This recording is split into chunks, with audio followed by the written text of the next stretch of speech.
안녕하세요, 다월드입니다. 파이 공식 홈페이지 블로그란에 또 다른 뉴스가 업데이트가 되었습니다. 바로 플랫폼 레벨에서 유틸리티라는 타이틀로 해서 코어팀의 글이 공유가 되었는데요. 여기에 대해서 짧게 리뷰를 해드리도록 하겠습니다.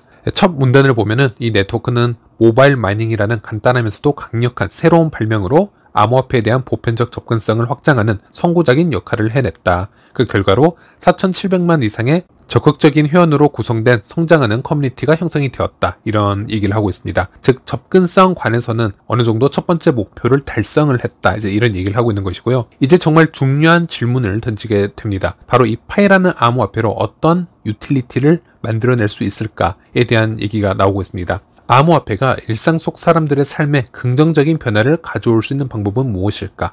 이런 질문을 던지고 있고, 또 거래와 금융 목적 이외에 암호화폐를 무엇에 사용할 수 있을까? 세계 각지의 사람들이 경제적 상황이나 지식 장벽과 상관없이 암호화폐 혁명에 실제로 소유권을 갖고 참여할 수 있을까? 이런 궁극적인 질문을 계속 던지고 있고요. 이제 이것에 대한 해답을 찾아야 된다는 것입니다. 그리고 현재 파이 블록체인 위에서 보여지고 있는 여러 앱 레벨의 유틸리티를 지금 설명을 하고 있는데요. 여러 커뮤니티 기반의 앱들이 지금 올라오고 있습니다. 코어팀에서도 이런 앱들을 시도해서 지금 출시를 하고 있죠. 예로 파이어사이드 포럼 앱이나 이 스테이크 DM이나 아니면 파이 자체 지갑 앱이나 또 커뮤니티의 필수적인 검증 작업을 크라우드 소싱하는데 파이를 사용하게 되는 KYC 앱이나 이것들을 지속적으로 코어팀이 발전시킴으로써 파이의 커뮤니티에게 여러 유틸리티를 지금 제공하려 노력을 하고 있다. 지금 이런 얘기를 하고 있는데, 하지만 이것은 앱 레벨의 유틸리티에 속하는 것이고요. 궁극적으로는 플랫폼 수준의 유틸리티를 제공을 할 수 있어야 된다는 겁니다. 파이는 플랫폼 레벨의 유틸리티를 제공할 수 있는 큰 가능성이 있다. 이렇게 언급을 하고 있습니다. 이미지를 보시면 아래 플랫폼 레벨의 유틸리티가 지금 기반되어 있는 것을 볼 수 있고, 이 상단에 앱 레벨의 유틸리티가 올라와 있는 것을 확인할 수 있는데요. 여기서 앱과 이 플랫폼의 차이를 좀 쉽게 얘기를 해보자면요. 앱은 특정한 기능을 수행하기 위해 설계된 소프트웨어 프로그램이라고 보시면 되겠고, 사용자에게 특정한 서비스나 기능을 제공하기 위한 하나의 작은 개념이라고 보시면 되겠습니다. 그리고 플랫폼을 떠올려 보았을 때는 좀 더 큰 개념으로 접근을 하시면 되겠는데요. 예를 들어 운영체제도 플랫폼의 한 좋은 예가 될 수 있겠습니다. 앱과 같은 각계의 프로그램을 작동시킬 수 있도록 지원을 해주는 역할을 해주고 있고, 예를 들어 카카오톡은 처음에는 단순한 프로그램이었고요. 하나의 애플리케이션이었습니다. 하나의 앱에 불과했으나 카톡에 여러 부가 기능이 추가가 되면서 통합 솔루션으로 개념이 바뀌게 되었습니다. 그 카톡에 대한 IT 생태계가 이제 형성이 되면서 플랫폼 개념으로 확대된 케이스라고 보시면 되겠고요. 그리고 이것은 웹 3.0 블록체인 생태계에서도 플랫폼을 떠올릴 수 있습니다. 이더리움 같은 경우 이미 엄청난 디파이 시장과 앱을 가지고 있기 때문에 이더리움 자체가 하나의 좋은 플랫폼이 지금 되어가고 있다. 이렇게 표현을 할 수 있겠습니다. 이렇게 앱과 플랫폼의 개념을 구분을 해보시면 되겠고, 그래서 이 파이도 앱의 유틸리티 수준에 그치지 않고 플랫폼 유틸리티 수준으로 발전을 할 수가 있을 건데, 코어팀에서 언급을 하는 몇 가지 지금 특성이 있습니다. 현재 커뮤니티 규모의 참여 의식을 보았을 때, 그리고 이 집단적 주의력을 보았을 때, 우리의 검증된 디지털 신원을 보았을 때, 그리고 분산된 컴퓨터 노드 네트워크를 감안을 했을 때 파이는 충분히 가능성이 있다. 이렇게 얘기를 하고 있습니다. 그리고 좀 더 구체적인 예를 공유를 해주고 있는데요. 문장은 지금 구글 번역 직역을 했기 때문에 좀 더 어렵게 들릴 수는 있겠습니다. 파이 암호화폐는 대규모이면서 적극적인 커뮤니티에 풍부한 주의력 자원에 액세스하기 위해 사용될 수 있다 라고 얘기를 하고 있는데요. 일단 이 파이의 커뮤니티의 규모나 매우 적극적인 참여도에 대해서는 여러 차례 증명이 되었습니다. 온라인에서 여러 수치적으로 확인할 수 있는 부분에서도 분명 뛰어난 성과를 만들어 가고 있고요. 오프라인에서도 실제 집단적으로 움직여야 증명이 되는 상황에서 파이 커뮤니티의 응집력과 참여도를 우리는 계속적으로 증명을 하고 있었습니다. 그렇기 때문에 커뮤니티 멤버들은 이 파이 코인을 사용을 해서 서로 소통하거나 협력을 할 수 있겠죠. 파이를 사용을 해서 커뮤니티 이벤트를 개최를 하거나 프로젝트를 지원받고 보상을 받을 수도 있습니다. 코어팀이 얘기하는 커뮤니티의 풍부한 주의력 자원이 바로 이제 이 부분을 얘기를 하는 것 같고요. 네, 그리고 또 다른 문장을 해석을 해보면요. 이것도 직역을 하면은 상당히 어렵게 들릴 수 있는데요. 대규모의 암호화폐 활성화 및 KYC된 세계적인 인간 네트워크에 소유권을 포함하거나 인간적 신뢰성이 필요한 서비스를 플러그하기 위해서 사용이 될 수 있다. 이렇게 얘기를 합니다. 이것은 예전 파이 네트워크를 리뷰를 하던 보안 전문가이죠. 웨스 스펜서 또한 이 부분에 대해서 언급을 했던 내용입니다. 그래서 참 흥미가 가는 부분인데요. 당시 웨스 스펜서는 이렇게 설명을 했습니다. 크라우드 소싱을 사용을 해서 탈중앙 방식으로 신원을 증명하는 시스템은 특히 암호화폐 세계에서는 상당히 유니크한 시스템이다, 이렇게 평가를 하였고요.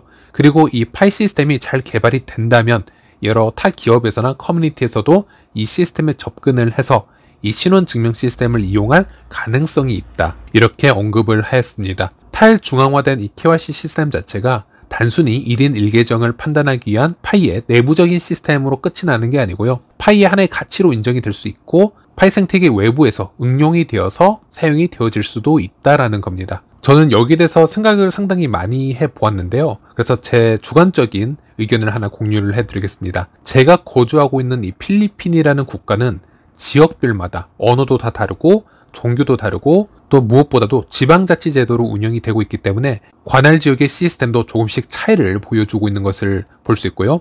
그래서 저 같은 한국인 입장에서는 이 필리핀을 바라보았을 때 시스템적으로 불편한 점을 상당히 많이 발견을 했습니다. 그래서 여기서는 어떤 투표를 진행을 할 때에는 참여자의 손가락에 잉크를 묻혀서 투표를 진행시키는데요. 그 이후로는 이 참여자의 아이덴티티를 증명하는 아이디가 통일이 되어 있지 않기 때문에 전산상으로 이런 것을 모두 관리를 할 수가 없습니다. 그래서 중복 투표를 방지해야 되기 때문에 손가락에 진하게 잉크를 묻혀서 참여자가 투표를 했는지 안 했는지 보통 확인을 좀 하고 있고요. 그리고 해외에는 한국처럼 이렇게 주민등록증이라는 개념이 거의 없습니다. 그래서 이 필리핀만 보더라도 어떤 사람은 여권을 들고 있지만 어떤 사람은 면허증만 들고 있고 또 어떤 사람은 어떤 직장에 근무를 하면서 받게 되는 다른 아이디 카드만 소지를 하는 경우가 있기 때문에 이 모든 인원이 들고 있는 각자의 아이디를 통합을 해서 효율적으로 관리하는 중앙 시스템이 필요한데 필리핀에는 그것이 존재하지 않습니다. 그리고 더 큰 문제는 투표 결과를 이제 발표를 하게 되는데 여기에 있어서 이 결과 데이터 또한 신뢰하기가 힘들다고 보시면 되겠습니다. 정치적인 이유가 있을 수도 있고요.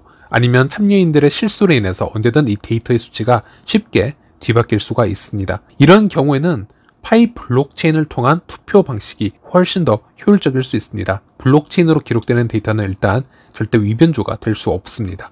필리핀에서 기본적으로 파이 지갑을 얻기 위해서는 여권이나 면허증 등 총 8개의 존재하는 아이디를 사용을 해서 KYC를 통과할 수 있고요. 파이 지갑을 받을 수 있습니다. 그래서 필리핀의 그 어떤 다른 시스템보다 1인 1계정을 쉽게 증명하는 방법이 될 수 있겠고 또 추가적인 기능이 필요하다면 파이코어 팀이 미래 이것을 오픈소스로 전환을 하였을 때 상황에 따라 맞춤 형식으로 업데이트를 할 수도 있겠죠. 현재도 블록체인 기술을 통해서 여러 선거 활동을 테스팅해보는 케이스는 세계 여러 곳에서 시도가 지금 되고 있습니다. 그래서 이것은 제가 거주하고 있는 국가를 기준으로 한번 예를 공유해 드린 것이고 일반적인 기업 단위나 큰 커뮤니티 단위에서도 얼마든지 파이의 탈중앙 KYC 시스템이나 1인 1계정 생태계를 응용을 해서 여러 이점을 얻으려고 할 수 있다라는 말씀을 드리고 싶었던 것이고 일단 다시 글로 돌아가서 파이코어 팀에서는 이런 잠재력을 알고 있기 때문에 플랫폼 수준 유틸리티를 구축하는데 노력을 하고 있다, 이렇게 언급을 하고 있습니다. 그리고 2023년 12월에 발표된 로드맵 버전 2에서는 개발자 플랫폼 및 도구 섹션에 파이 핵심팀이 진행 중인 플랫폼 수준의 유틸리티 기능에 관한